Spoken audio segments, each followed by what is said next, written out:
Hey folks, I hope you're all well and staying safe. You know, there are some interesting games out there that not many people have heard of. Or, if they have heard of it, maybe they have overlooked it for some reason.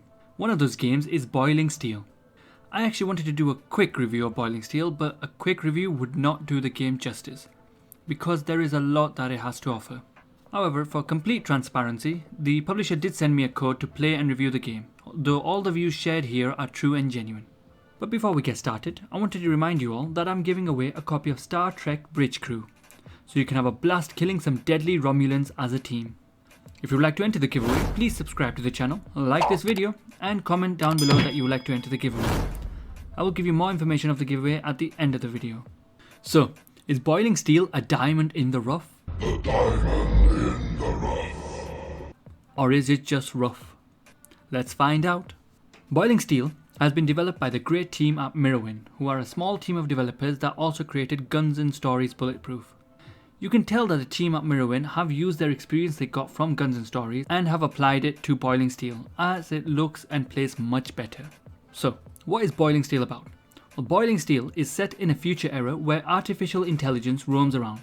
Not only that, humanity has developed robot bodies to act as avatars while the human bodies are in hibernation, which kind of sounds similar to the movie Avatar.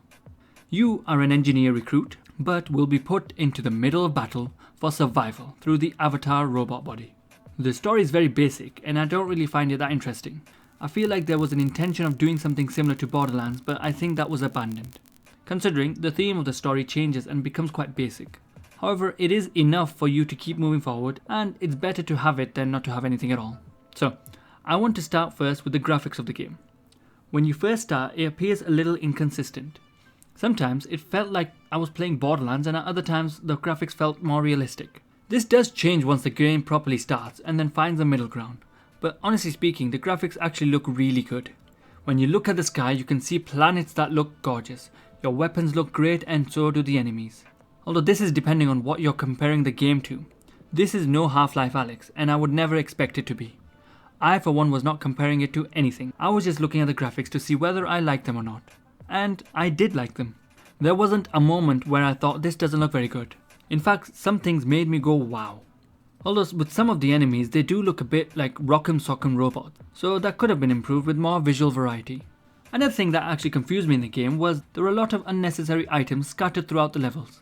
Though you could interact with them and they look really pretty, they didn't actually do anything, so it seemed really strange to have them included throughout the game, since it would be using system resource as well. Okay, let's move on to sound. I want to mention that when the game initially starts out, you're greeted by somebody who sounds very similar to Billy Ray Cyrus. And then something happens, and for the rest of your journey you will be speaking to Siri. A very annoying and dull Siri. They might have run out of budget to pay for the voice actor, so just used automation software to voice the narrator instead. Although, other than being a little irritating, it's not that big of a deal. Overall, the sounds and voices are nothing special, just enough there to keep you going. Now, getting into the main thing you're here for, the gameplay. Just to get the basics out of the way, there are a few comfort options in the game. You can play seated or standing. You can choose between snap turning or smooth turning. Although I tried smooth turning and it made me feel a little nauseated. I'm not sure if that was the game's fault, so I'm not going to blame the game for it. With snap turning, it was perfectly fine. Okay, so let's move on to my experience with Boiling Steel. Firstly, I'm going to mention a lot of things that I really disliked in the game before moving on to the positives. Now, when I initially started the game, I was actually bored out of my mind. So much so that I actually wanted to stop playing. There appear to be 2 tutorials in the game. I'm not even sure why. But when the game starts, it takes about an hour and a half before it actually starts. But if you persevere, does your patience pay off? Well, before we get into that, I want to mention another thing that frustrated me so much that it just had me thinking which genius thought of adding this feature into the game. And that is the ammo count. After 4 shots, your ammo runs out and your gun breaks.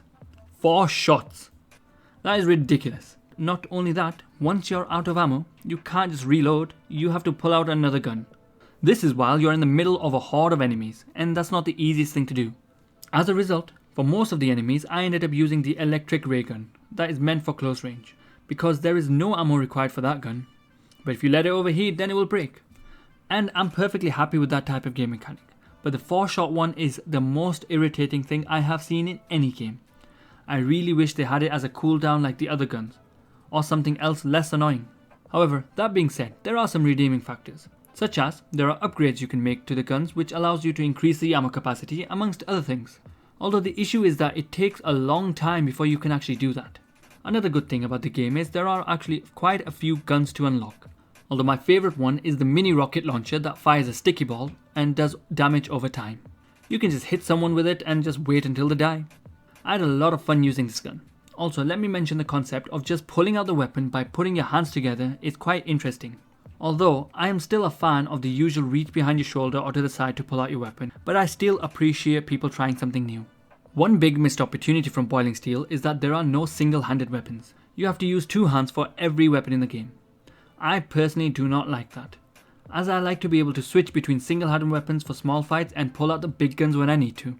There are two types of weapon styles. One style is for close range combat and the other is for long range combat. The craziest thing is I can barely use the long range weapons because by the time you figure out the line of where to shoot from, you're out of bullets and have to get another gun and find the line again. Another thing that annoyed me is the snail-like speed that you have. Considering the maps are a decent size, why are you not able to run? There is a dash ability that you have that you can upgrade, but you can't really use it as a movement option. The final thing that I wasn't a fan of in this game was that it seemed quite repetitive. It was generally the same robots and you were doing the same thing over and over again. The redeeming factor was the progression system, where you're actually working towards something and unlocking new abilities and upgrading weapons. Plus, all the areas, though have the same assets, do seem different, so it does feel like you're visiting in different places. There is another game mechanic where I thought, why is this even here?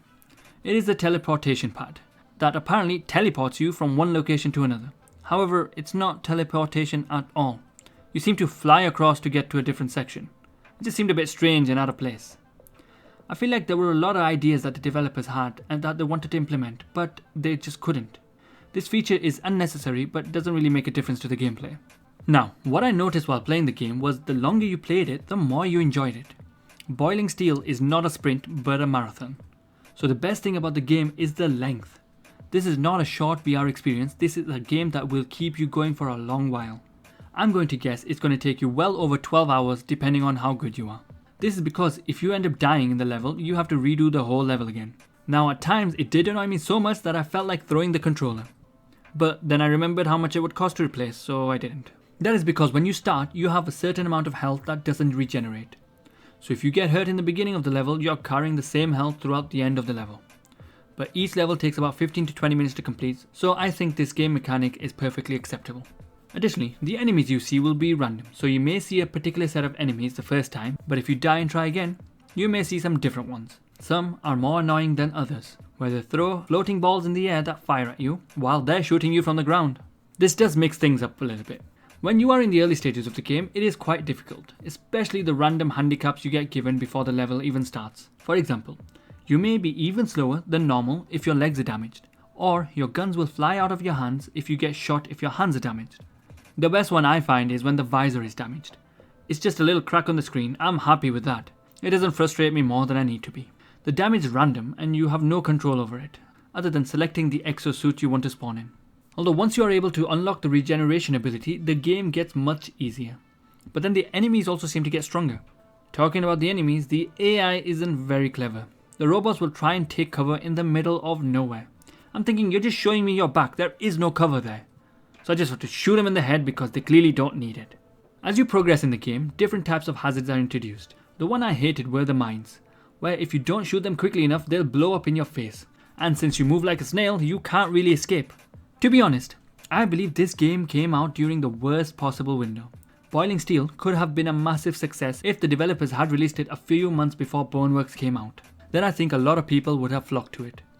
If they had released it a year or two ago, it probably would have been the bestsellers. Even though throughout the review, I did show that I had a lot of frustrations with the game, but that is what you will most likely feel in the first few hours. I say, after about 3 hours in, is where it really starts to get fun. I actually started to have a blast, because my health was regenerating, but there were so many enemies that I had to fight, try and limp away, shoot, re-equip, and it was just complete chaos. So, after everything is said and done, what do I think of Boiling Steel, and is it worth buying? Like I've mentioned, it is a frustrating game, but a fun one after you get into it. However, when it comes to a purchase, I think it is worth a buy if you are looking for something casual and just want to pick up and play without needing to think too much. It's not a game that I would use to show off VR to a first timer, but it is still a fun game. If the game is on sale, then definitely pick this one up because you do really get your money's worth. I haven't been able to cover everything the game has to offer in this review because there is just so much. I love it when a game makes you feel like you've actually got your money's worth. Boiling Steel could do wonders with a multiplayer option, especially due to the limited ammo. I'm sure you would have an intense battle with a lot of panic. I hope the developers consider this for the future. Well, that's all folks. If you enjoyed the video, then please give it a thumbs up and subscribe to the channel if you haven't already. I will be announcing the winner of the giveaway in the next few weeks. So make sure you subscribe to the channel, like the video, and let me know in the comments that you want to enter the giveaway. Well, thanks for watching, have a great day, stay safe, and see you next time.